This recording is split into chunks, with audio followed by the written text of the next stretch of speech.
विधान परिषदेच्या विरोधी पक्षनेते अंबादास दानवे यांनी किल्ले रायगडावरती पाहणी केली आहे। महाराष्ट्र प्राधिकरण विकास मंडळाकडून सुरू असलेल्या कामाबद्दल स्थानिकांनी त्या कामाचा दर्जा चांगला नसल्याची दानवेंकडे तक्रार केलेली होती। त्यानंतर अंबादास दानवेंनी संपूर्ण किल्ले रायगडवरती सुरू असलेल्या प्राधिकरण विकासाच्या कामावरती एक नजर मारली। यानंतर त्यांनी प्राधिकरण विभागाच्या अधिकाऱ्यांशी ह्याबद्दल झडती घेत योग्य काम करण्याच्या सूचना सुद्धा दिल्या।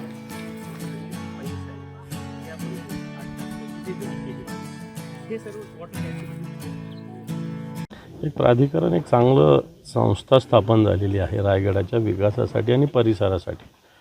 काम तर चांगल्या पद्धतीने चालू आहे, परंतु या कामात अडचणीसुद्धा अनेक आहेत। विशेषतः पुरातत्व खात्याच्या अडचणी आहेत।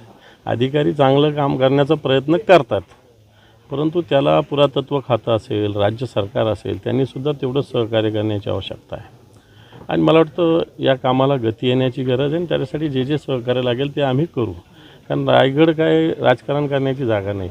रायगड आपल्या स्वराज्याची राजधानी आणि म्हणून आपल्या सगळ्या महाराष्ट्रातल्या मराठी माणसाची ती जबाबदारी राहील की रायगड जसा छत्रपती शिवरायांच्या काळात होता तसा तो होणार नाही, पण आपण त्या दिशेनं काम सरकारने केलं पाहिजे, जतन केलं पाहिजे, संवर्धन केलं पाहिजे, ही भूमिका आहे। मला असं वाटतं त्याच्यासाठी आम्ही सगळे मिळून प्रयत्न करतो। रायला 21 गावं आहेत या प्राधिकरणात, त्याचासुद्धा एक सुनियोजित विकास होण्याची आवश्यकता आहे। कारण त्या गावालासुद्धा काही ना काही ऐतिहासिक परंपरा आहे, ऐतिहासिक वारसे आहेत, ते जपण्याची आवश्यकता आहे। उगाच काहीतरी रस्ते करा, काहीतरी खोदकाम करा, कोणते तरी गटार करा, हे काम याच्यातून नाही झालं पाहिजे। याचा एक सुनियोजित विकासाचा प्लॅन तयार झाला पाहिजे आणि त्या हेतूनं मग त्याचे एक टप्पे करून त्याचा विकास झाला पाहिजे, असं एकंदर मी अधिकाऱ्यांशी चर्चा करताना त्यांना सांगितलं।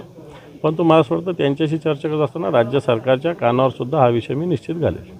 तुम्ही एअरलिफ्टिंगचा एक विषय काढलेला आहे, सामान एअरलिफ्टिंग करून वरती लवकर येईल किंवा कमी किमतीत येईल, काय नक्की तुमच्या मनामध्ये किंवा काय योजना आहे? आता मी कल्पना केलेली आहे अशी की इथे जे काही विकास काम चालू आहे त्याला अनेक प्रकारचं कच्चा पक्का मालाची आवश्यकता असते आणि मग याच्यावर आजच्या काळात हे आणण्यासाठी काय आहे, जे काही जनावर आहेत त्यांच्या पाठीवर टाकून आणलं जातं।